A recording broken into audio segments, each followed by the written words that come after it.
You know that feeling when an image just grabs you? When a photograph or a painting literally stops you in your tracks and tells this whole story without using a single word? Well, what's going on there? In this explainer, we're going to pull back the curtain on visual composition. It's like an invisible language that artists use to make their work so incredibly powerful. Okay, so let's just dive right in. Take a second and think about an image that really works for you. Why does it? What's it doing? I'll tell you what it's not. It's not magic, and it's definitely not an accident. There's this invisible architecture behind the scenes, a set of principles that are designed to guide your eye and even your emotions. So let's start decoding it together. So here's our game plan. First, we'll get a handle on what composition even is. Then, we're going to unpack 4 key principles from the artist's toolkit: space and tension, the hidden grid, the illusion of depth, and finally, finding the focus. Ready? Let's go. All right, our first stop, the invisible language of images. Before we jump into all the cool tricks and tools, we really need to understand the fundamental language we're talking about here. So, what is composition really? You know, a great way to think about it is, well, it's like music, right? A bunch of random sounds isn't a song. It's how you deliberately arrange the notes over time that makes a melody. Composition is pretty much the same thing, but for your eyes. It's the intentional arrangement of all the visual elements, the shapes, the lines, the colors inside the frame, all to create a specific feeling or message. It's all about the relationship between the stuff in the picture and the space it occupies. And here's the key thing to remember.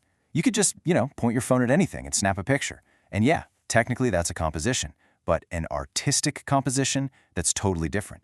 It's a series of choices. The artist is consciously using this visual language to lead you somewhere, to tell you a story, to make you feel something very specific. Okay, let's get into our first big principle. This is all about space and tension. And trust me, it's all about the power of empty space and the stories it can tell. Now, the term for this is quantitative relationship, which sounds super technical, but it's actually really simple. All it's asking is, how much space does the thing you're looking at take up in the frame? Is it tiny, lost in its surroundings, or is it massive, totally dominating the view?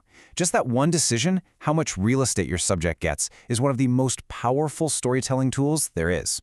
I mean, just look at the difference this makes. When an element is small in the frame, it can suggest loneliness, maybe isolation, or just the sheer scale of the world around it. But if you make that same element huge, so it fills the frame, suddenly it feels intimate, important, or maybe even a little confrontational. The artist is basically steering the entire emotional narrative, just by playing with size. All right, principle number 2. Let's talk about the hidden grid. Think of this as the invisible skeleton that holds a great composition together, giving it strength and structure. See, every single frame, doesn't matter if it's a painting or a photo, has this hidden geometry built right in. You can imagine lines cutting it right down the middle, both ways. And you can also imagine lines dividing it into thirds, kind of like a tic-tac-toe board. This creates a secret grid that artists use to figure out exactly where to place things for maximum impact, whether they want balance, harmony, or a whole lot of energy. And you can really see the power of that grid in action right here. If you stick a tree, say, dead in the center, it feels really stable, maybe a bit formal. But if you just nudge it over so it lands on one of those rule of thirds lines, instantly the whole image feels more natural, more dynamic. It just gives your eyes a little more room to wander around and explore.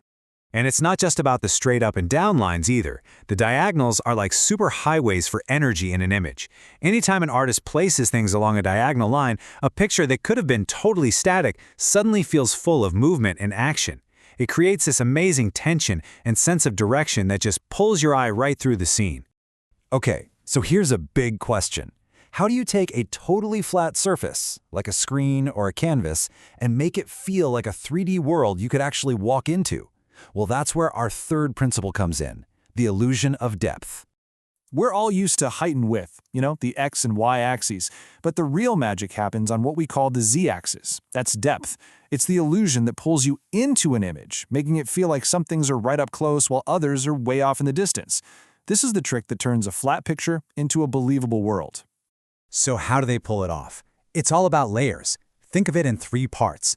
Way in the back, the background. Things get hazy and have less detail. Think of mountains in the distance. Then, in the midground, things start to get a bit sharper, with more contrast. And finally, right up in the foreground, closest to us, everything is super sharp, super detailed with the highest contrast. When you stack those three layers, you get this incredibly convincing illusion of a deep, three-dimensional space.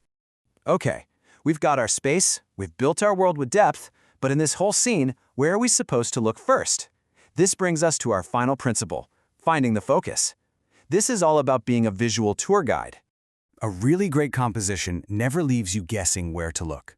It has what's called a center of interest, that one single element that your eyes just naturally go to first. It's the heart of the image, really. It's the main subject, the core message. And everything else in that picture, it should be acting like a giant signpost, pointing you right to it. And believe me, artists have a whole bag of tricks to make this happen. To create that focus, they can use high contrast, light against dark. They can use a burst of saturated color, or make one thing perfectly sharp while the rest is blurry. It could even be a unique shape. All of these techniques are basically the artist's way of grabbing you and saying, hey, look right here, this is the important part.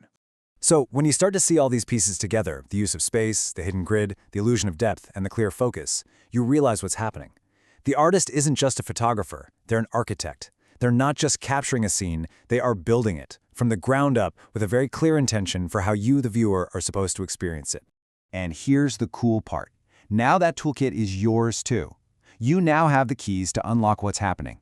You can look at an image and understand how space is creating an emotional story. You can spot the hidden grid that creates balance and energy. You can see the layers they use to build a believable world. And you can find that center of interest and get right to the core message. Because in the end, it all boils down to one thing: choice. Every single line, every shape, every splash of color you see is there because an artist made a deliberate decision. They looked at a world of infinite possibilities and chose this specific arrangement to create one single meaningful experience for you. Trust me, in a great composition, nothing is ever there by accident. So, that invisible geometry, it's not so invisible to you anymore.